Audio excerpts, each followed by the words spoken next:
తాకట్లో ఉన్న మీ బంగారాన్ని విడిపించి ఆ రోజు ఆన్లైన్ రేటుకి కొంటాం. Sharma gold company.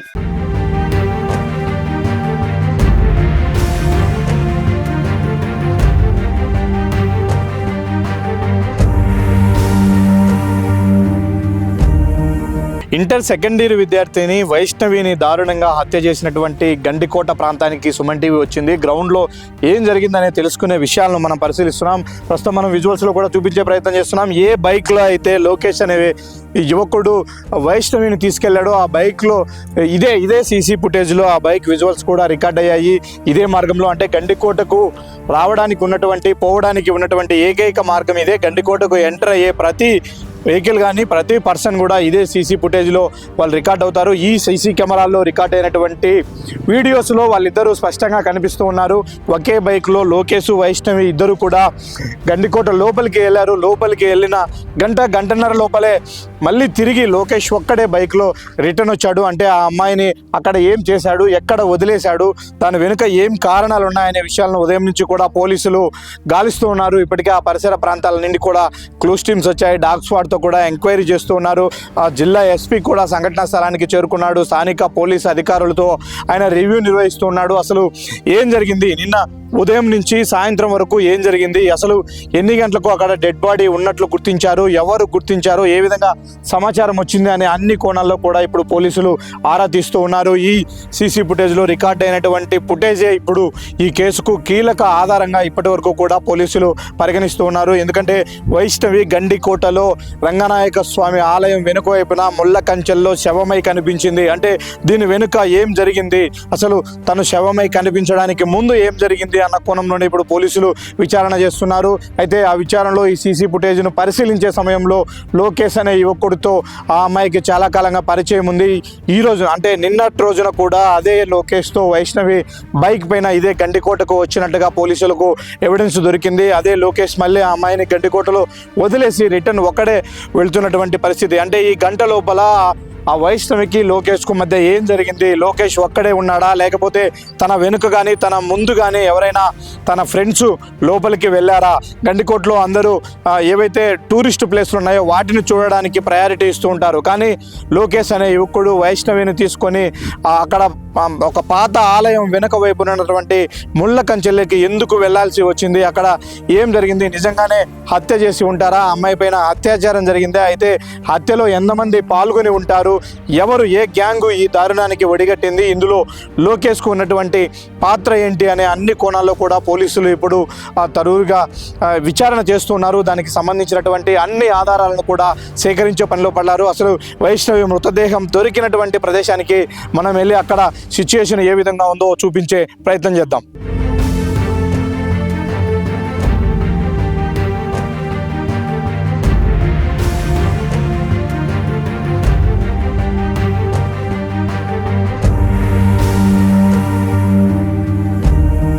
వైష్ణవి హత్య కేసులో అసలు ఏం జరిగిందనే విషయాలు తెలుసుకోవడం కోసం సుమన్ టీవీ గ్రౌండ్లోకి వచ్చింది. మనం ఎంట్రన్స్లో చూసాం సీసీ ఫుటేజ్లో నీట్గా వాళ్ళిద్దరూ కూడా ఒక బైక్ పైన రావడం. అయితే గండికోట లోపలికి ఎంటర్ అయిన తర్వాత వాళ్ళు ఎక్కడ ఆల్ట్ అయ్యారు, అక్కడ ఏం జరిగిందనే విషయాలు తెలుసుకోబోతున్నాం. ప్రస్తుతం మనం గండికోట లోపల ఉన్నటువంటి జుమ్మా మసీదు ఒకవైపు ఉంది, మరోవైపున ఇది పెద్ద ధాన్యాగారం, అప్పట్లో రాజుల కాలంలో నిర్మించినటువంటి ధాన్యాగారం. ఈ రెండింటి మధ్యలో ఏదైతే స్పేస్ ఉందో ఆ రెండింటి మధ్యలో ఉన్నటువంటి దారి గుండానే ఇదే దారిలో వాళ్ళిద్దరూ కూడా లోపలికి వెళ్ళారు. పక్కనే రంగనాయక స్వామి ఆలయం ఉంది. ఆ ఆలయం వెనుక వైపు ఉన్నటువంటి ముళ్ళ పొదల్లో బాడీని గుర్తించారు, వైష్ణవి మృతదేహాన్ని గుర్తించారు. ఇదే మార్గంలో వాళ్ళు వెళ్ళారు. అసలు అక్కడ సంఘటనా స్థలంలో ఎలాంటి సిచ్యుయేషన్ ఉందో తెలుసుకునే ప్రయత్నం చేద్దాం.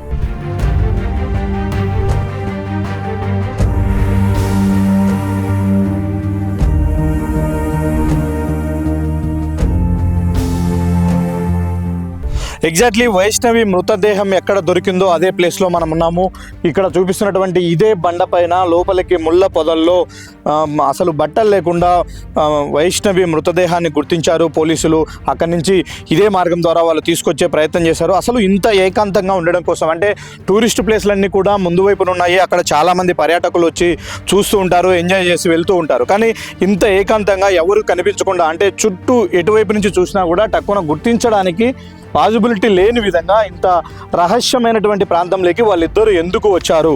ఫస్ట్ ఆఫ్ ఆల్ వచ్చిన తర్వాత ఆ గంట సమయంలో ఏం జరిగింది అన్నది ఇప్పుడు మిస్టరీగా మారింది. దీన్నే ఛేదించే ప్రయత్నం చేస్తున్నారు పోలీసులు. అయితే సంఘటనా స్థలాన్ని కూడా మనం ఒకసారి క్షుణ్ణంగా పరిశీలిద్దాం.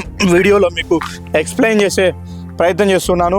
ఇక్కడ ఎక్కడ కూడా కనీసం ఒక బ్లడ్ డ్రాప్ కూడా లేదు. అలాంటి అంటే వాటర్ బాటిల్స్ వాడినట్టు ఫ్రెష్ వాటర్ బాటిల్స్ కానీ ఎలాంటి వస్తువులు కూడా లేవు. అంటే బహుశా క్లూస్ టీమ్ వచ్చి వీటిని సేకరించి ఉండొచ్చు. ప్లేస్ అయితే కాస్త నీట్గా ఉంది. ఇక్కడంతా ఏదో గడ్డంతా తీసేసి క్లీన్ చేసినట్టుగా ఉంది. ఇదే బండపైన ఆమె మృతదేహాన్ని పోలీసులు స్వాధీనం చేసుకున్నారని ఇక్కడ ఉన్నటువంటి స్థానికులు మనకు ప్రత్యక్షంగా చెప్తూ ఉన్నారు. సరే, దీంట్లో అమ్మాయి మరణించడం వెనుక, అమ్మాయి చనిపోవడం వెనుక అనేక అనుమానాలు వ్యక్తమవుతున్నాయి. ఎందుకంటే పైన ఎక్కువగా ఇది రంగనాయక స్వామి టెంపుల్ పైకి ఎక్కడానికి కూడా అవకాశం ఉంటుంది, స్టెప్స్ ఉంటాయి.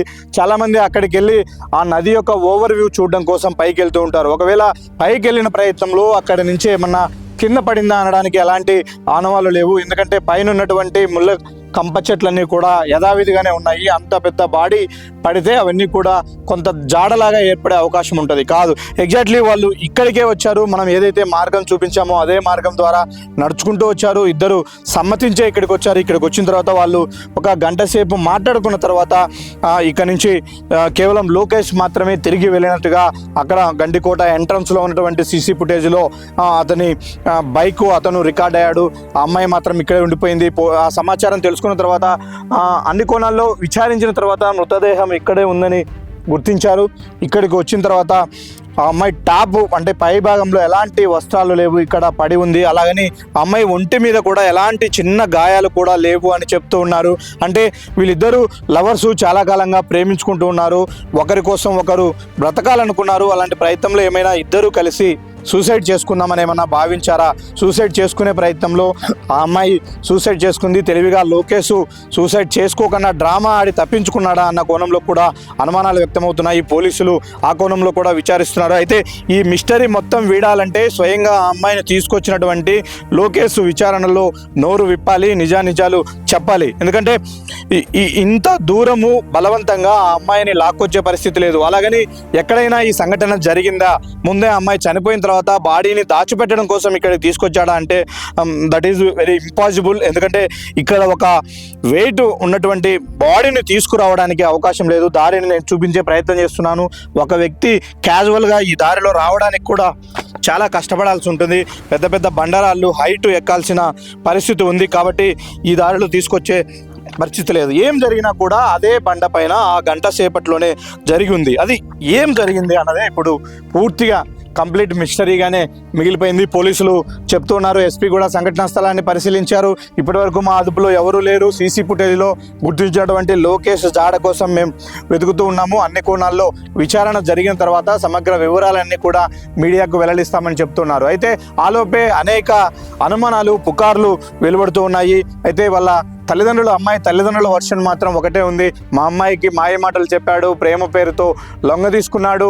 ఆ అమ్మాయి కాలేజీకి వెళ్ళిన అమ్మాయిని ట్రాప్ చేసి తన బైక్లో గండికోటకు తీసుకెళ్లాడు. తనే కాదు, తన ఫ్రెండ్స్తో కూడా కలిసి గ్యాంగ్ రేప్ జరిగింది. మా అమ్మాయి మీద గ్యాంగ్ రేప్ చేసి హత్య చేశారు. కాబట్టి ఖచ్చితంగా మా అమ్మాయి అంత్యక్రియలు ముగిసే లోపలే ఈ దారుణానికి పాల్పడినటువంటి వారందరినీ కూడా చంపాలి, ఎన్కౌంటర్ చేయాలి అంటూ ఒకవైపున అమ్మాయి తల్లిదండ్రులు డిమాండ్ చేస్తున్న పరిస్థితుల్లో పోలీసులు అయితే విచారణను ఏకవంతం చేశారు.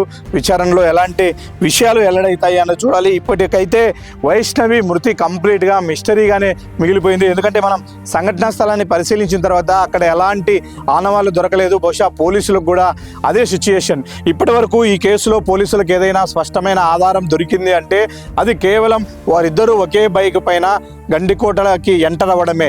కోటలోకి ఎంటర్ అవ్వడం బైక్ పైన, మళ్ళీ ఒకే వ్యక్తి అంటే లోకేష్ మాత్రమే కోట నుంచి వెనక్కి వెళ్ళిపోవడం.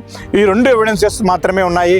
అంతకుమించి ఎలాంటి ఎవిడెన్స్ లేదు. అయితే వాళ్ళిద్దరి మధ్య పరిచయం ఉంది, కొంతకాలంగా ప్రేమ నడుస్తుంది. ఈ విషయంలో అమ్మాయి తల్లిదండ్రులు కూడా 1-2 సార్లు అబ్బాయిని మందలించే ప్రయత్నం చేశారు అని చెప్తూ ఉన్నారు.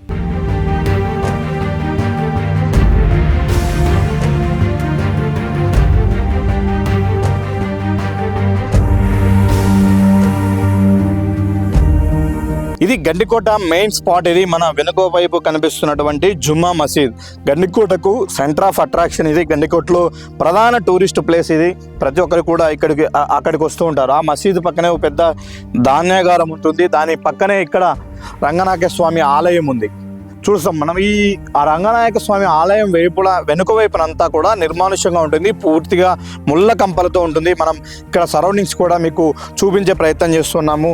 టూరిస్టులు ఎవరు కూడా 99% ఎవ్వరు కూడా గండికోట చూడడానికి వచ్చిన వాళ్ళు ఎవరు ఇక్కడికి రారు. ఎందుకంటే ఈ వ్యూ చూడాలంటే మాత్రం పైనుంచి చూస్తే ఇదంతా కూడా కనిపిస్తుంది. కానీ కింది నుంచి ఆ పక్కనే ఉన్నటువంటి చిన్న దారి గుండా రాళ్ళంటూ దాటుకుంటూ ముళ్ళ పొదలు దాటుకుంటూ వాళ్ళు ఇంత లోపలికి ఎందుకు రావాల్సి వచ్చింది? ఇక్కడ ఉన్నటువంటి స్థానికులతో కూడా మనం మాట్లాడే ప్రయత్నం చేశాం. వాళ్ళు కూడా చెప్తూ ఉన్నారు లవర్స్ స్పాట్ ఒకటి ఉంటుంది ఇక్కడ. అయితే ఆ లవర్స్ కూడా ఎవరు ఇక్కడికి రారు. రెగ్యులర్గా వచ్చే లవర్స్ అందరూ కూడా రంగనాయక స్వామి గుడి అటువైపు ఉన్నటువంటి వ్యూ దగ్గరికి వెళ్తారు. అక్కడే ఎక్కువ మంది లవర్స్ కూర్చొని పిచ్చాపాటిగా మాట్లాడుకుంటూ ఉంటారని చెప్తున్నారు. అంటే అలాంటి చోటు కూడా కాకుండా రెగ్యులర్గా టూరిస్టులు వచ్చే ప్లేస్లో కాకుండా ఇక్కడికి వచ్చారంటే వాళ్ళు ఏకాంతం కోరుకున్నారు.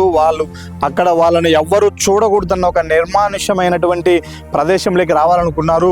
వచ్చిన తర్వాత ఏం జరిగింది అన్నది ఇప్పుడు మిస్టరీగా మారింది.